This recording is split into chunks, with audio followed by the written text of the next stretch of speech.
And sisters, praise the lord.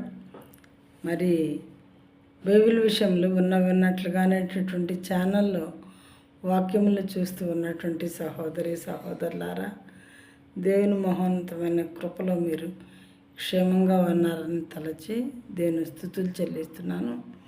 ఈరోజు వాక్యంలో కీర్తనల గ్రంథము 52వ అధ్యాయంలో 52, 53 చాప్టర్స్ నుండి చూసుకుందాము.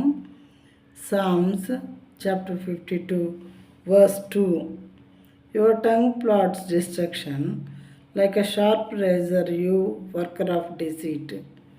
మోసము చేయువాడా, వాడిగల మంగళ కత్తి వలె నీ నాలుక నాశనం చేయ ఉద్దేశించుచున్నది.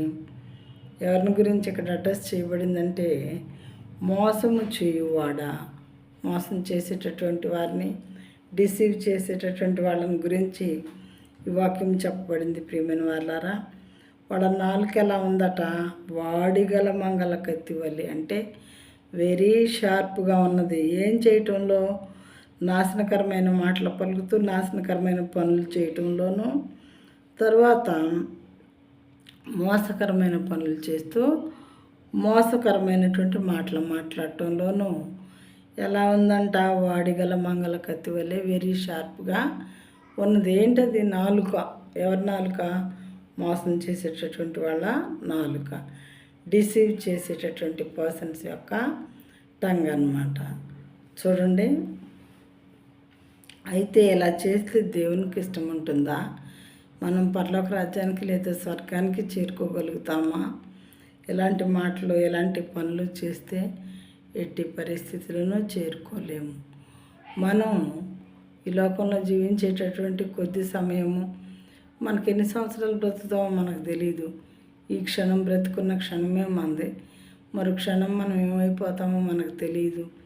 ప్రస్తుత కాల పరిస్థితులు అయితే మరీ ఘోరంగా ఉన్నాయి కాబట్టి ఏ క్షణం సునామీలు వస్తాయో తెలియదు, ఏ క్షణం టోర్నడోలు వస్తాయో, ఏ క్షణం క్లౌడ్ బర్స్ట్ వస్తాయో అసలేమీ అర్థం కాని పరిస్థితిలో ఉంది.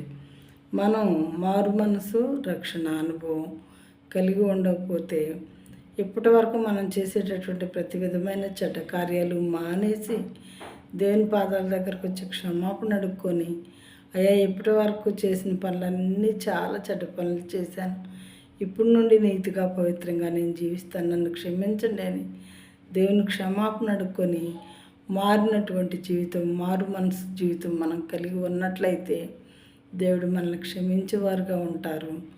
ఆ తర్వాత ఆయన చూపేటటువంటి మార్గంలో మనం నడిచినట్లయితే దేవుడు చూపించే మార్గం పరిశుద్ధమైనది కాబట్టి దేవుడు మనకి స్వర్గానికి మనల్ని చేర్చేవారిగా ఉంటారు.